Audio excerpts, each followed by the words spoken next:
Good morning all of you.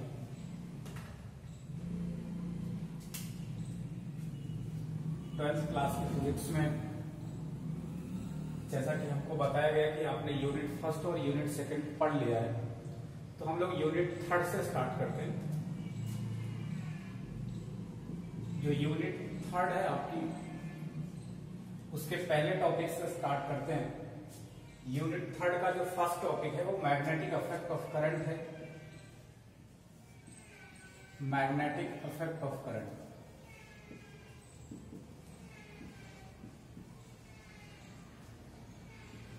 तो इस topic से हम लोग स्टार्ट करेंगे और ये बहुत ही इंपॉर्टेंट टॉपिक है। इसका कुछ रिलेशन है पीछे से जो आपके यूनिट सेकंड है, खास करके करंट इलेक्ट्रिसिटी से। तो पहले हम देखते हैं कि मैग्नेटिक इफेक्ट ऑफ करंट होता क्या है। जो मैग्नेटिक इफेक्ट ऑफ करंट होता है, ये पहले तो ये हम समझे कि करंट क्या होती है। तो करंट होती है,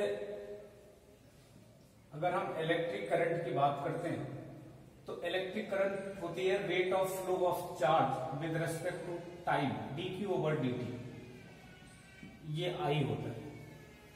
और rate of flow of charge का मतलब कि चार्ज मोशन में हो टाइम के रेस्पेक्ट में, तो मूविंग चार्ज की प्रॉपर्टी है ये। Electric current kind of moving charge और मूविंग इलेक्ट्रॉन। तो अगर ये मूविंग चार्ज है तो मूविंग चार्ज के अंदर एक प्रॉपर्टी होती है कि वो दूसरे मूविंग चार्ज को या एक करंट कैरिंग वायर दूसरे करंट कैरिंग वायर को या किसी दूसरे मैग्नेट को अफेक्ट करता है, या तो उसे अट्रैक्ट करता है या तो उसे रिपल करता है। तो इस अफेक्ट को मूविंग चार्ज के या करंट के इस अफेक्ट को जो दूसरे मैग्नेट को क्या करता है, या तो अट्रैक्ट करता है या तो रिपेल करता है, मीन फोर्स लगाता है। इस प्रॉपर्टी को हम बोलते हैं कि एक करंट का एक मैग्नेटिक इफेक्ट है।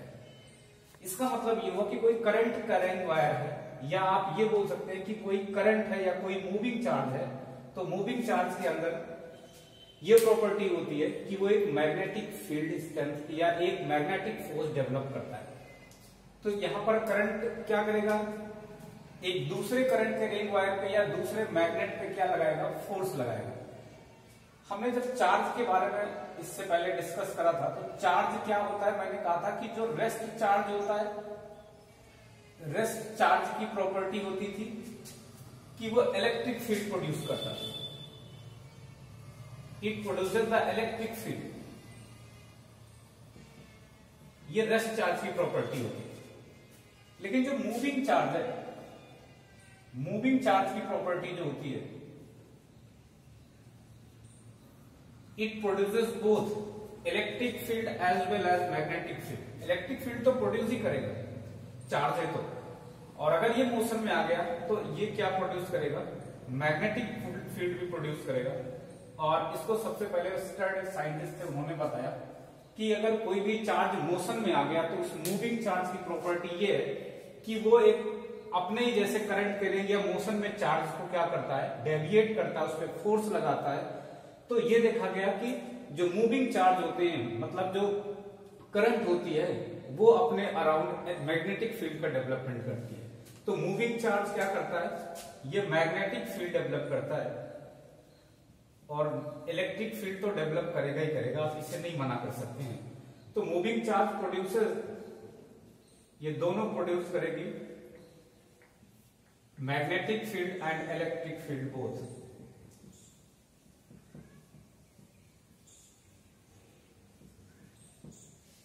तो ये दोनों टाइप के फील्ड को प्रोड्यूस करेगा, ये मूविंग चार्ज की प्रॉपर्टी।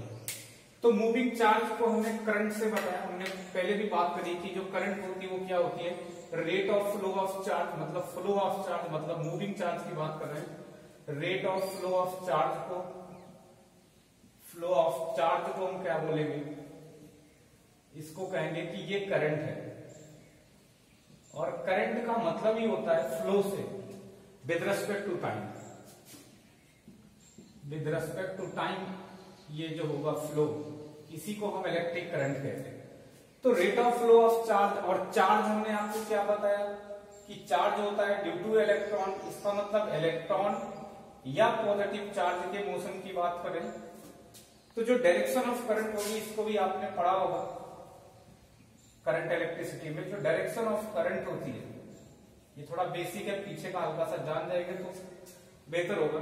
डायरेक्शन ऑफ करंट जो होती है ये always in the direction of flow of positive charge या opposite direction of flow of negative charge या इलेक्ट्रॉन। तो इसकी डायरेक्शन क्या होगी? In the direction of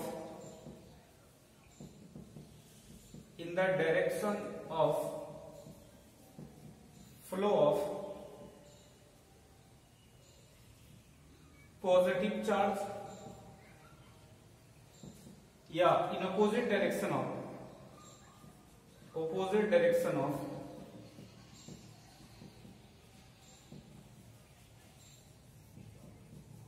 flow of negative charge.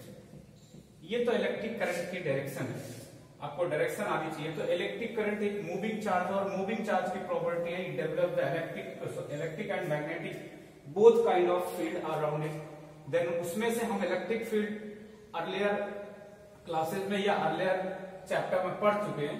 अब यहां पर हमको क्या पढ़ना है? मैग्नेटिक फील्ड का इफेक्ट पढ़ना है due to the moving charge या due to the electric current, और इसी को बोलते हैं मैग्नेटिक अफेक्ट ऑफ करंट। तो magnetic affect of current is the simply affect of या production of magnetic field due to the moving charge और due to the current is called magnetic affect of current. तो इसे आप note करेंगे तो फिर हम आगे बताते हैं।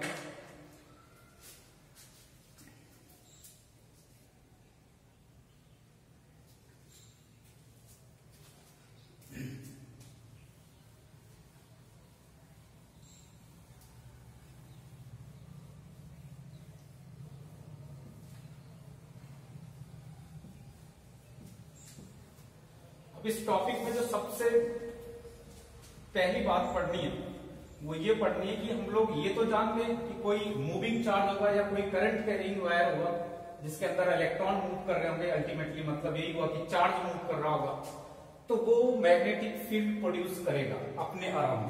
अब मैग्नेटिक फील्ड एक वेक्टर क्वांटिटी है, अगर वो मैग्नेटिक फील्ड प्रोड्यूस करता है तो उसमें मैग्नीट्यूड भी होगा, डायरेक्शन भी होगा। तो उसका मैग्नीट्यूड क्या होगा, उसका डायरेक्शन क्या होगा, ये सब जानने के लिए दो साइंटिस्ट ने एक लॉ दिया है जिसे उनके नाम से बोलते हैं बायोट सेवर्ट लॉ। तो इसको हम लोग पढ़ेंगे सबसे पहले। ये सेवर्ट लॉ इन्होंने बताया। उसके अंदर तो ये बताया कि वो मैग्नेटिक फील्ड प्रोड्यूस करता है कोई भी मूविंग चार्ज इलेक्ट्रिक फील्ड के साथ साथ, लेकिन इन्होंने उसकी वैल्यू और उसके डायरेक्शन के बारे में बात करी कि वो मैग्नेटिक फोर्स कितना होगा और उसकी डायरेक्शन किधर होगी, उसकी ओरिएंटेशन क्या होगी, ये सारी बातें इन्होंने करी बायोट सेवर्ट ने। तो इन्होंने ये बताया कि अगर कोई मूविंग चार्ज है या आप ये बोल सकते हैं कि कोई करंट कैरिंग वायर है, सपोज दैट ये, तो इसमें ये जो करंट फ्लो कर रही है आई, ये इसकी डायरेक्शन है। और अगर इसकी डायरेक्शन ये है तो हम ये बोलते हैं कि इसे बहुत ही इनफाइनाइटली स्मॉल, छोटे छोटे कई सारे टुकड़ों में करके देखें। एक छोटा सा यहां से एक बहुत छोटा सा एलिमेंट, सपोज दैट ये dx है, यहां से हमने काट लिया, तो इन्होंने एक नया टर्म यूज करा कि ये एक छोटा सा जो एलिमेंट है इसे हम करंट एलिमेंट वेक्टर बोलते हैं। इसे idx दोनों एक साथ इंक्लूड करके बोलेंगे, और ये क्या हो गया, एक current element vector, current element vector. तो वैसे करंट तो एक स्केलर क्वांटिटी है, मैंने बताया था कि ये क्वांटिटी वेक्टर नहीं है, जबकि इसमें डायरेक्शन भी होता है। या आपने 11th में पढ़ा होगा कि इलेक्ट्रिक करंट एक फंडामेंटल फिजिकल क्वांटिटी है, लेकिन ये वेक्टर जैसा बिहेव नहीं करती है, जबकि इसमें डायरेक्शन भी होता है, मैग्नीट्यूड भी होता है। अमूमन आप क्या करते हैं, ये पढ़ते हैं कि जिनमें डायरेक्शन हो, जिसमें मैग्नीट्यूड हो, ऐसी फिजिकल क्वांटिटी वेक्टर क्वांटिटी होती है। बट ये ऐसा नहीं है, इसमें डायरेक्शन भी होता है, मैग्नीट्यूड भी होता है, लेकिन ये वेक्टर नहीं होता, क्योंकि ये लॉ ऑफ ट्रायंगल को फॉलो नहीं करता है, जो law of triangle of addition है वेक्टर का, इस वजह से ये वेक्टर क्वांटिटी नहीं है। तो यहाँ पर एक वेक्टर क्वांटिटी हम प्रोड्यूस करते हैं, करंट एलिमेंट वेक्टर idx को हम करंट एलिमेंट वेक्टर कहेंगे, and direction of the idx along the electric field. जो ये करंट एलिमेंट वेक्टर है, its direction always along the electric current. इसकी जो डायरेक्शन होगी वो इन द डायरेक्शन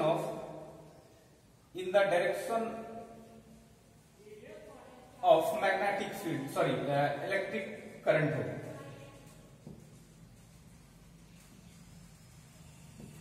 तो एक नया टर्म यहां से आपको मालूम होना चाहिए कि करंट एलिमेंट वेक्टर क्या होता है. फिर से मैं बता रहा हूं, करंट एलिमेंट वेक्टर जो होता है इसकी डायरेक्शन इलेक्ट्रिक करंट की डायरेक्शन में होती है, और ये वो छोटा एलिमेंट होता है जो किसी करंट कैरिंग वायर में कोई करंट फ्लो कर रही हो तो उसके बहुत इन्फाइनेटली स्मॉल एक एलिमेंट कट करते हैं डीएक्स. तो ये आईडीएक्स एक वेक्टर क्या करते हैं, जूम करते हैं, और इसी को करंट एलिमेंट वेक्टर कहते हैं. इसके मॉड ये वैल्यू इसकी तो ये, और इसका डायरेक्शन करंट के डायरेक्शन में होगा. इस एलिमेंट काटने का सिर्फ और केवल सिर्फ रीजन ये है कि अगर बहुत सारे छोटे छोटे एलिमेंट की वजह से हम मैग्नेटिक फील्ड की वैल्यू कहीं पर निकाल लेते हैं तो उनको इंटीग्रेट कर देंगे, मतलब उनका सम कर देंगे, तो टोटल वायर की वजह से क्या मैग्नेटिक फील्ड प्रोड्यूस करेगा ये आपको आ जाएगा. तो ये तरीका होता है कि किसी भी अगर वेरिंग फंक्शन है तो उसका हमको क्या निकालना है, टोटल कोई भी फिजिकल क्वांटिटी आपको कैलकुलेट करनी है तो हम क्या करते हैं, एक एलिमेंट की वजह से पहले निकाल लेते हैं, फिर उसका समेशन करते हैं. समेशन इन द सेंस कि हम क्या करेंगे, उसका इंटीग्रेशन करेंगे. तो इंटीग्रेशन से क्या हो जाएगा कि वो टोटल वैल्यू आ जाएगी. तो ये जो करंट एलिमेंट वेक्टर है इसकी वजह से अगर हमको मैग्नेटिक फील्ड निकालना है तो सबसे पहले मैग्नेटिक फील्ड के डायरेक्शन की बात करेंगे. मान लेते हैं कि ये कोई पॉइंट P है और यहां पर हमको मैग्नेटिक फील्ड निकालना है इस पॉइंट P पर, और यहां से ये जो एक पोजीशन वेक्टर है जिसको हमने R ले लिया, ये इसकी डायरेक्शन है, और ये आइडियल वेक्टर है या आईडीएक्स वेक्टर है, और जिसकी डायरेक्शन अलोंग द करंट है, और ये एंगल है बेटा इनके बीच में आईडीएक्स और इस पोजीशन वेक्टर R के बीच में सपोज दैट ये एंगल थीटा है. तो बायोट-सेवर्ट ने ये बताया कि जो करंट एलिमेंट वेक्टर होगा उसकी डायरेक्शन से रिलेटिव में हमको क्या करना है, मैग्नेटिक फील्ड की डायरेक्शन अगर बतानी है तो जिस उस एलिमेंट वेक्टर से जिस पॉइंट पे आपको मैग्नेटिक फील्ड बतानी है, सपोज दैट ये बीपी पे, ये पी पॉइंट पे मैग्नेटिक फील्ड बी, इसको बी से रिप्रेजेंट करते हैं, ये आपको बताना है. तो मैग्नेटिक फील्ड अगर यहां पर कैलकुलेट करना है, इसको हमने बीपी कह दिया, तो ये डिपेंड करेगा इन दो बातों पर. एक तो इस करंट एलिमेंट वेक्टर पे डिपेंड करेगा, दूसरा जिस पॉइंट पे आपको मैग्नेटिक फील्ड निकालना और जिस करंट एलिमेंट की वजह से निकालना है, इन दोनों को मिलाओगे तो जो ये लाइन बनेगी उसमें ये जो होगा पोजीशन वेक्टर R इस पे भी डिपेंड करेगी. मतलब जो इसकी डायरेक्शन होगी, पहले तो हम डायरेक्शन की बात करते हैं, डायरेक्शन ऑफ मैग्नेटिक फील्ड जो होगी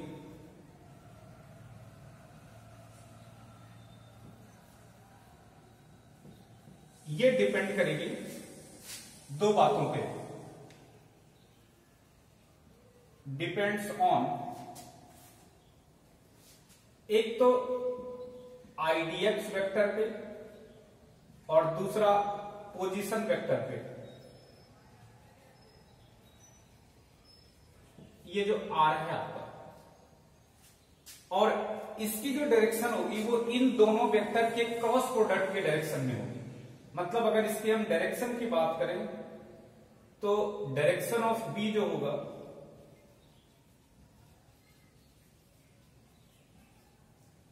ये होगा along the direction of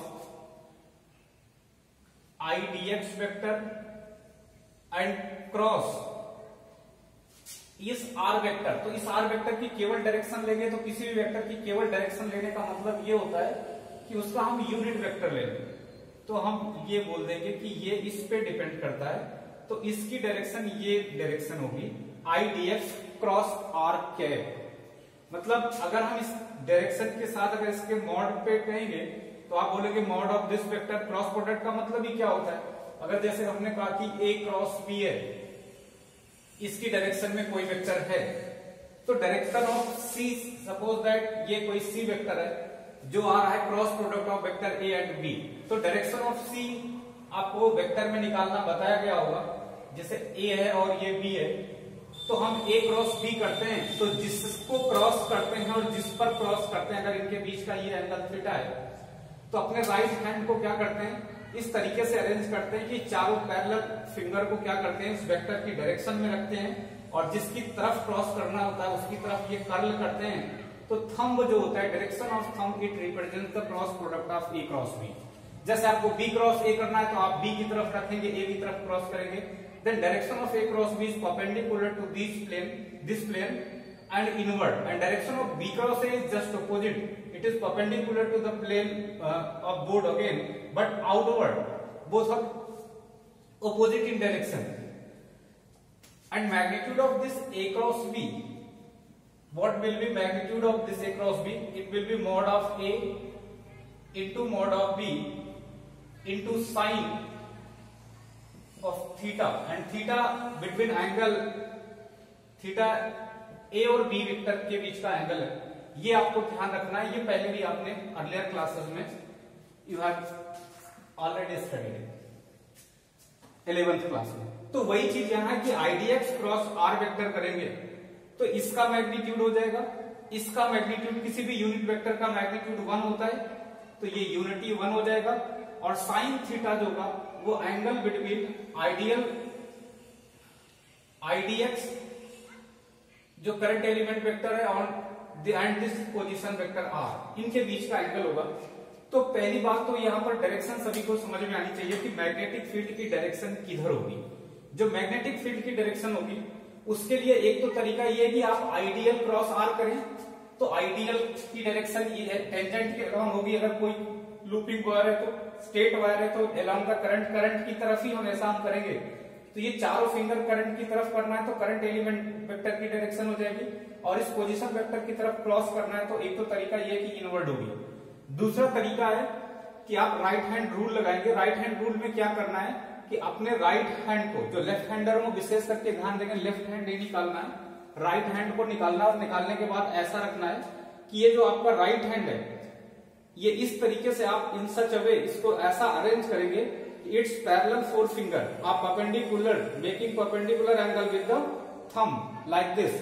और ऐसा करने के बाद आप क्या करेंगे, इस थंब को इन the direction of current element vector रखेंगे, और ये चारों फिंगर उस तरफ करेंगे जहां पर आपको इलेक्ट्रिक फील्ड निकालनी है।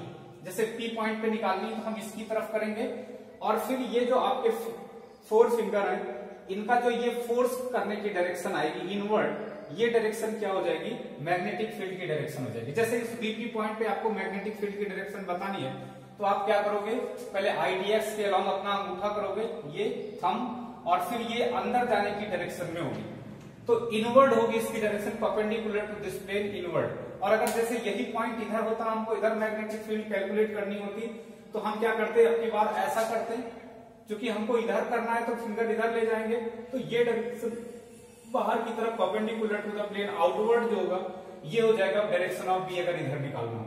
ऐसे अगर हम करंट की डायरेक्शन रिवर्स कर देते, सपोज दैट ये करंट अपवर्ड ना होकर के डाउनवर्ड होती, तो करंट एलिमेंट वेक्टर की जो डायरेक्शन हो जाती वो डाउनवर्ड हो जाती। तो डाउनवर्ड होती तो हम क्या करते, नीचे की तरफ करते, तो इधर की फील्ड अपवर्ड आती और इधर की फील्ड क्या होती, डाउनवर्ड आती। तो इस तरीके से हम फील्ड का डिटर्मिनेशन डायरेक्शन की कर सकते हैं राइट हैंड रूल से। राइट हैंड रूल में करना क्या है कि अपने थंब को इन the direction of the current element vector, और आपको जो फिंगर रखनी है वो उस तरफ रखनी है जहां पर आपको इलेक्ट्रिक मैग्नेटिक फील्ड कैलकुलेट करनी है। तो ये जो फोर्स की डायरेक्शन होगी इन फिंगर के, ये क्या हो जाएगी आपकी, ये डायरेक्शन ऑफ मैग्नेटिक फील्ड होगी। एक चीज और आप यहीं पर जान रहे हैं कि जब किसी भी वेक्टर को प्लेन में हम रिप्रेजेंट करते हैं, तो प्लेन में रिप्रेजेंट करते हैं तो उनका लाइन ऑफ एक्शन प्लेन के लॉन्ग होता है। जैसे ये है, तो इस वेक्टर को हम देख रहे हैं, आप भी समझ रहे हैं कि इसकी direction left to right like this है, and head represents its direction.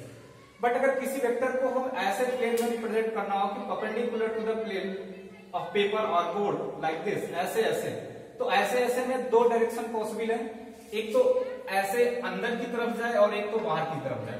तो इसके लाइन ऑफ एक्शन को हम ऐसे एरो से या इस तरीके से तो ड्रा नहीं कर सकते।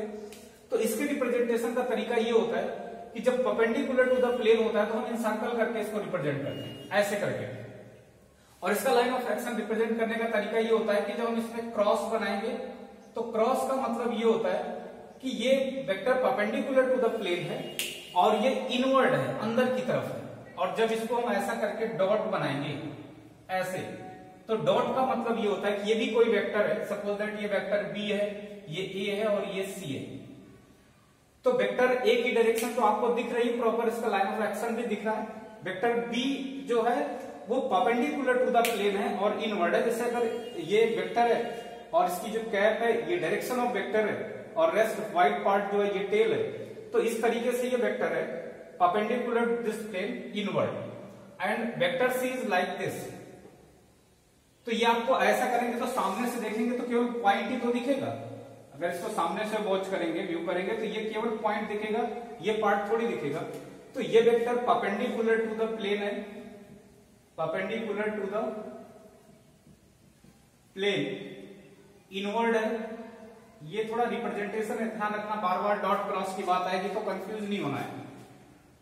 और perpendicular to the plane inward है वेक्टर बी की direction and perpendicular to the plane outward है ये वेक्टर ए की डायरेक्शन, सॉरी सी की डायरेक्शन है और ए की आपको दिख रही है।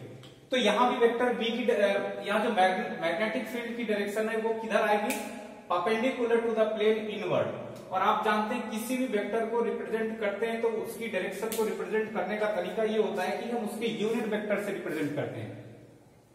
और आप ये भी जानते हैं कि 3 यूनिट वेक्टर ऐसे यूनिवर्सल होते हैं जिनको सब जानते हैं कि वो एक्सियल रिप्रेजेंटेशन के लिए होते हैं। जैसे एक्सिस कोऑर्डिनेट होती है, मैं यहां पर बता दे रहा हूं, ये एक एक्सिस, ये एक एक्सिस है, ये एक्स एक्सिस है, ये वाई एक्सिस है और ये जेड एक्सिस है। अमूमन ये ऐसी होती नहीं है लेकिन बना भी हम नहीं सकते वैसा।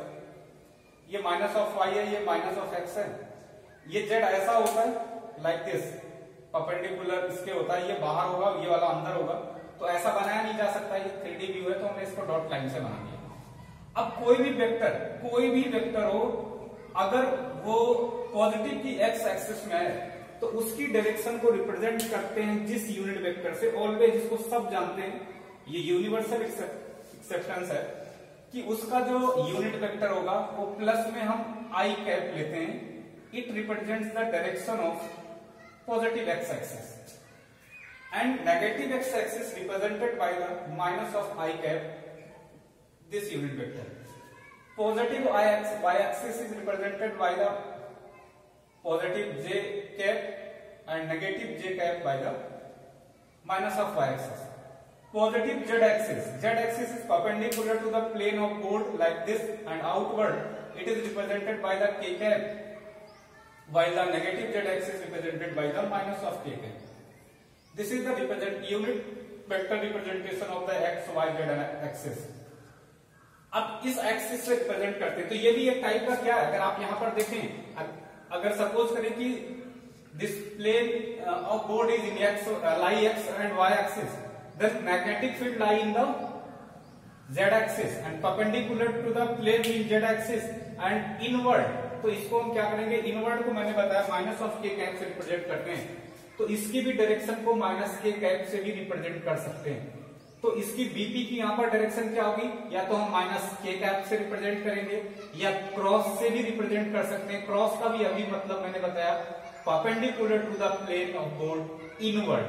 तो ये दोनों बातें सेम है, या आप ऐसा भी बोल सकते हो कि perpendicular to the plane of board inward. तो ये डायरेक्शन हो जाएगी मैग्नेटिक फील्ड की अकॉर्डिंग टू बायोट-सेवर्ट लॉ। अभी आधी पार्ट हमने पढ़ाया, इसका आधा पार्ट कि मैग्नेटिक फील्ड की डायरेक्शन क्या होगी। अभी मैग्नीट्यूड के बारे में नहीं बात करिए, मैग्नीट्यूड अभी डिटेल में पढ़ेंगे।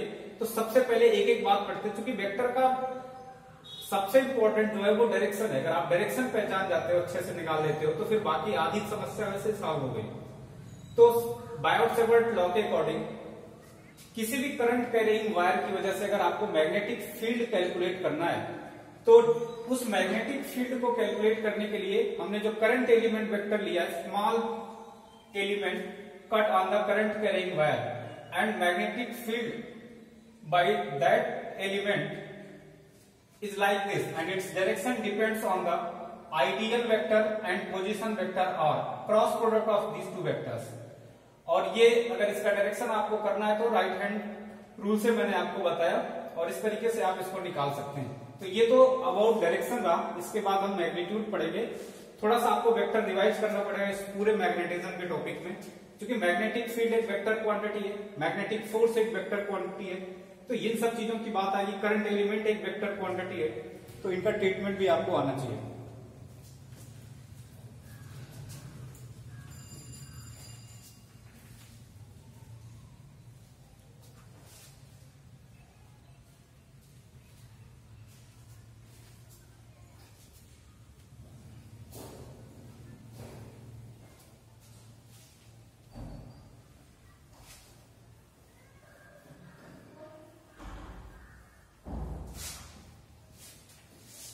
इसके बाद देखिए अब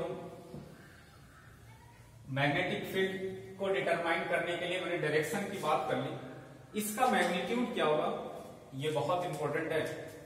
तो ये पॉइंट P मैंने बताया था और यहां पर मैग्नेटिक फील्ड को BP से रिप्रेजेंट करा था।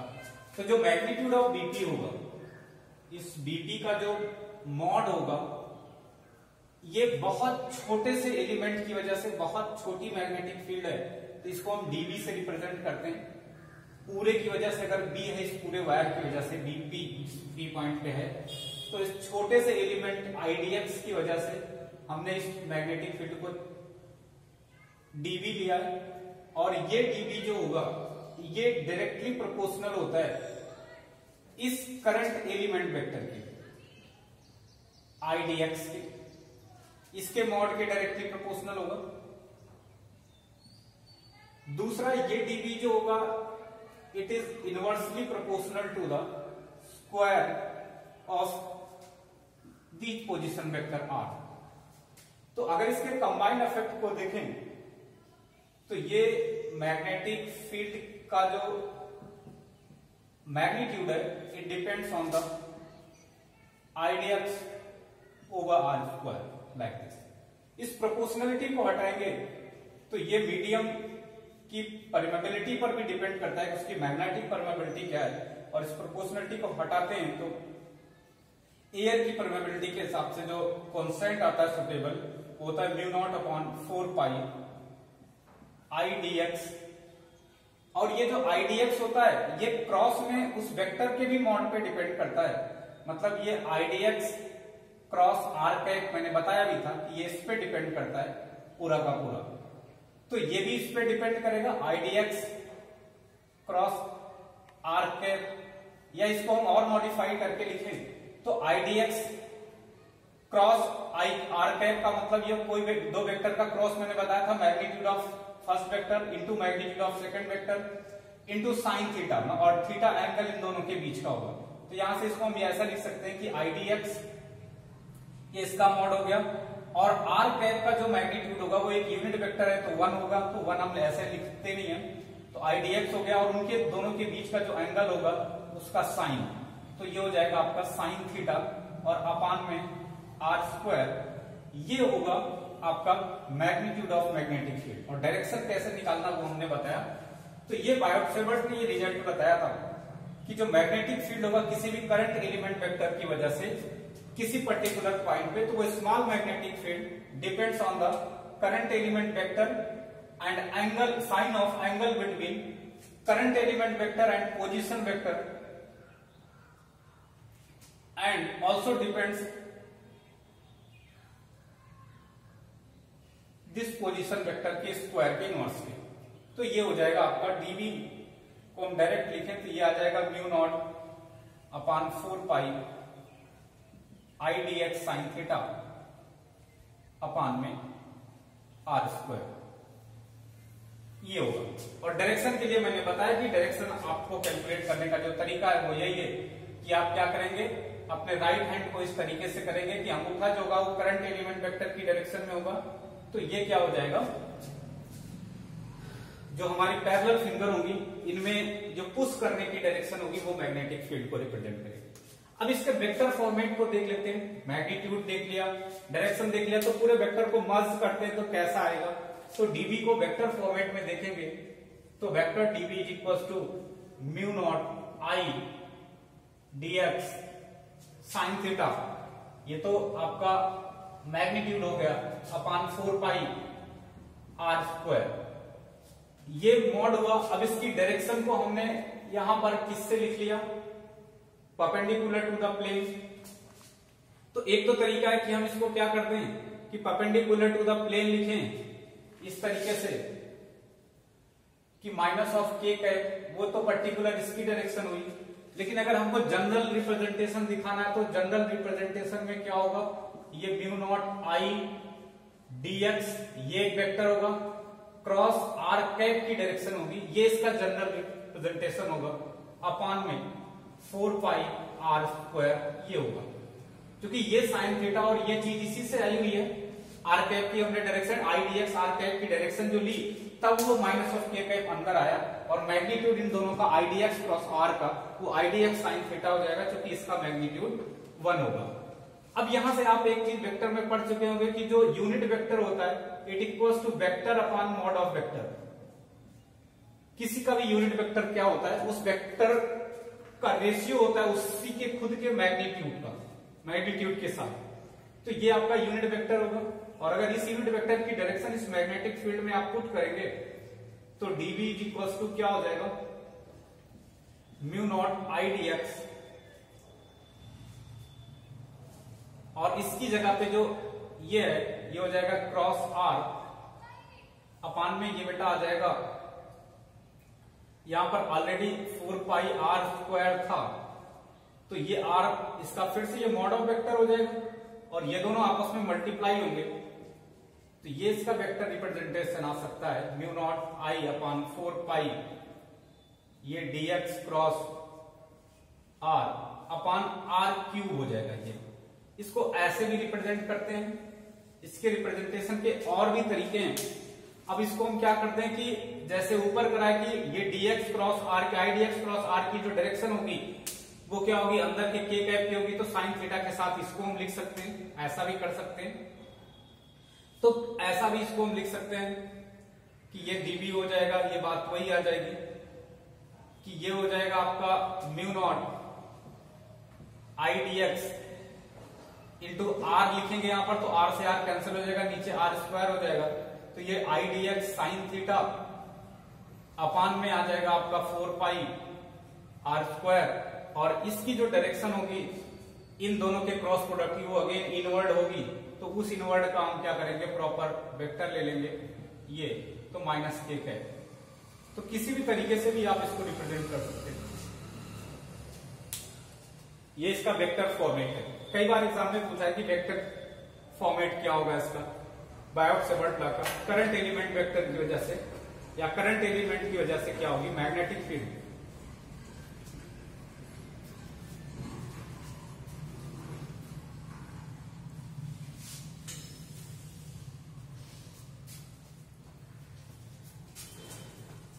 तो ये ओवरऑल बायोट-सेवर्ट लॉ है आपका, जो मैग्नेटिक फील्ड को बताता है किसी छोटे से करंट एलिमेंट वेक्टर की वजह से या करंट एलिमेंट की वजह से। और अगर आपको ये अच्छे से आता है तो आप किसी भी बड़े वायर की वजह से हर तरीके से आप क्या कर सकते हैं, मैग्नेटिक फील्ड और उसकी डायरेक्शन कैलकुलेट कर सकते हैं। उसका रीजन ये है अगर आपको एलिमेंट की वजह से आता है, फिर उसके बाद आप मैथमेटिक्स लगाएंगे, उसे इंटीग्रेट कर देंगे, सम कर देंगे, तो किसी भी नेचर के वायर का आप मैग्नेटिक फील्ड निकाल सकते हैं, चाहे वो स्ट्रेट वायर हो, चाहे वो लॉन्ग स्ट्रेट वायर हो, चाहे फाइनाइट लेंथ का हो, चाहे इनफाइनाइट लेंथ का हो, चाहे सर्कुलर हो, चाहे वो सेमी सर्कल हो, किसी भी तरीके का चाहे वो लूप हो पूरा, तो किसी भी तरीके की मैग्नेटिक फील्ड आप कैलकुलेट कर सकते हैं अगर आपको आता है बायोट-सेवर्ट लॉ करंट एलिमेंट की वजह से। जैसे अगर हम डायरेक्शन की बात करते हैं, जो भी हमने आपको सिखाया, तो direction of magnetic field calculate करना है किसी की भी, और मान लेते हैं सपोज दैट ये एक स्ट्रेट वायर है, इसमें करंट की डायरेक्शन ये है, तो अगर इस पॉइंट पे आपको मैग्नेटिक फील्ड निकालना है, ये कोई पॉइंट है, सपोज दैट ये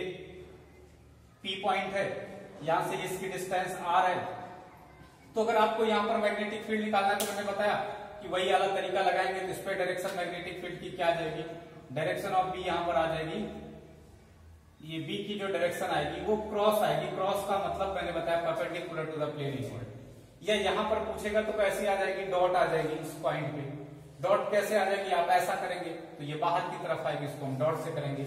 या हमने ऐसा कहा कि कोई वायर है जिसमें करंट ऐसी है,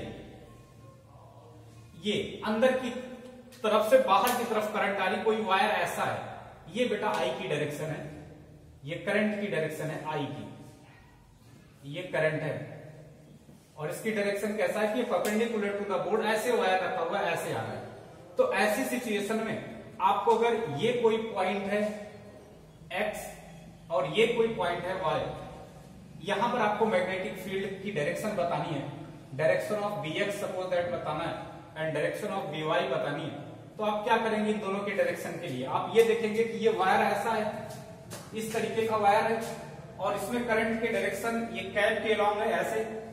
तो आप क्या करेंगे, अब की बार फिर से वही अंगूठे को क्या करेंगे, इसकी डायरेक्शन में आपको करना है ऐसे, और आपने पॉइंट जो लिया है वो ऐसे बोर्ड में लिया है, तो ये इस तरीके का स्ट्रक्चर बनेगा कि ये वायर तो ऐसे जाएगा इस तरीके से और ये पॉइंट कहीं यहां लाई करेगा, तो आपको ऐसे बनाना पड़ेगा इस तरीके से, अगर आप समझ पा रहे हो तो लाइक दिस ऐसे।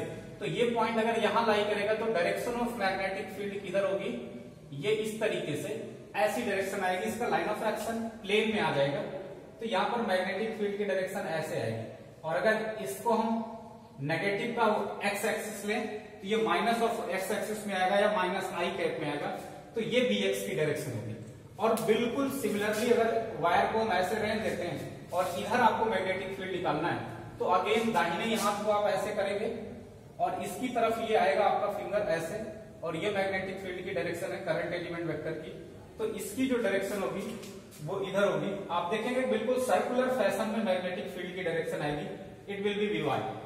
ऐसे ही अगर ये वायर स्ट्रेट है तो इस तरफ अगर कोई पॉइंट आता है, suppose that here and this point is z, then magnetic direction of magnetic field is like this, upward in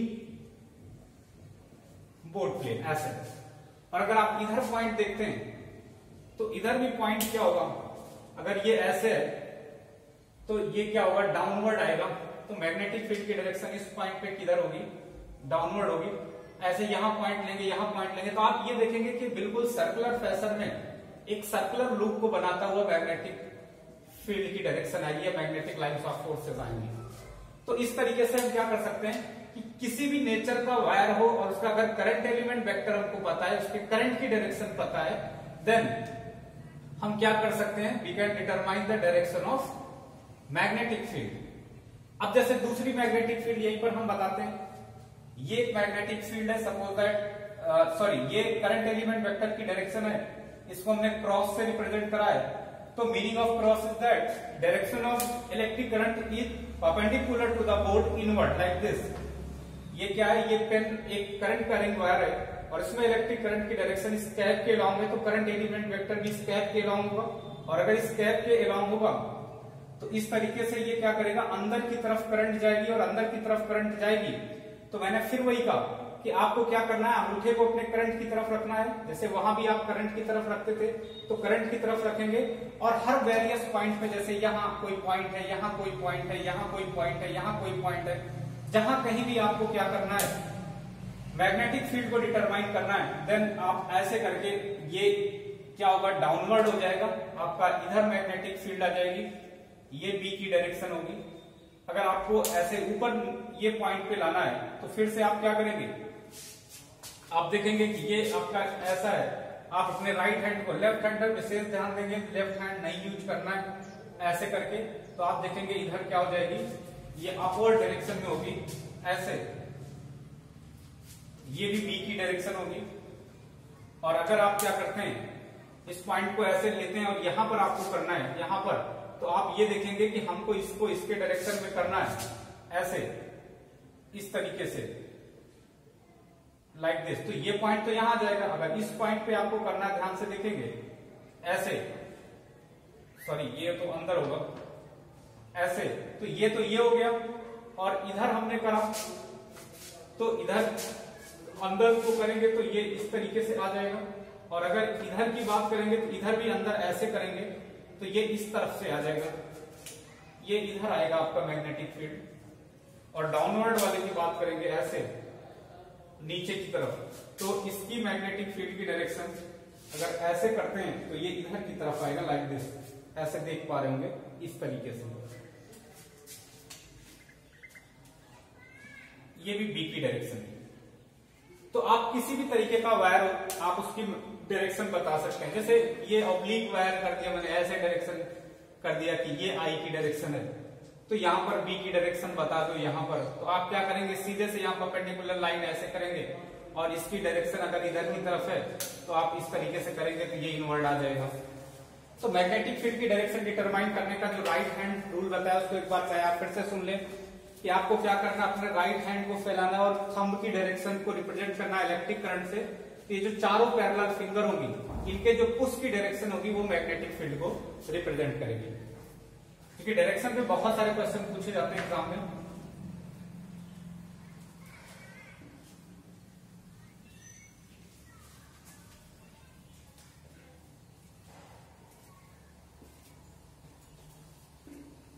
तो मैंने मैग्नीट्यूड भी बता दिया और डायरेक्शन भी बता दिया कि कैसे आपको कैलकुलेट करना है।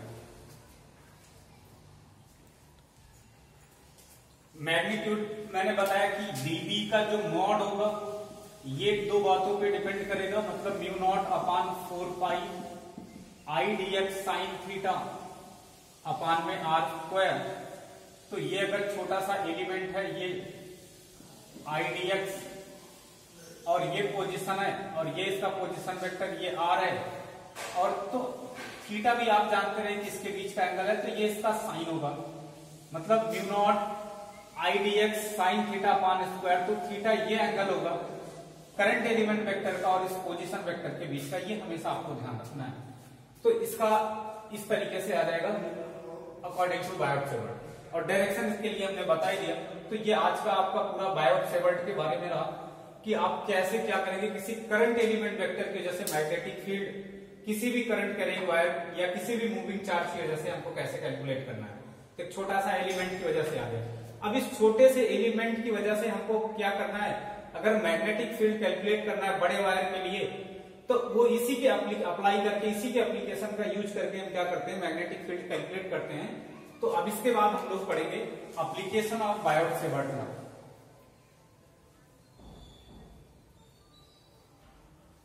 Application of Biot Savart law.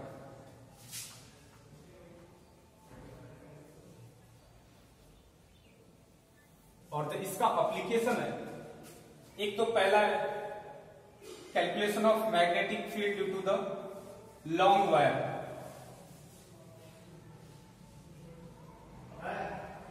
Calculation of magnetic field due to current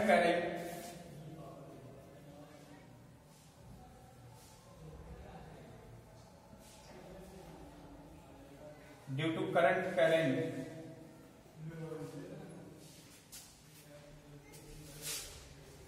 long wire. दूसरा, सेमी सर्कुलर वायर की वजह से हमको मैग्नेटिक फील्ड, सर्कुलर वायर की वजह से मैग्नेटिक फील्ड या लूप की वजह से मैग्नेटिक फील्ड कैलकुलेट करना।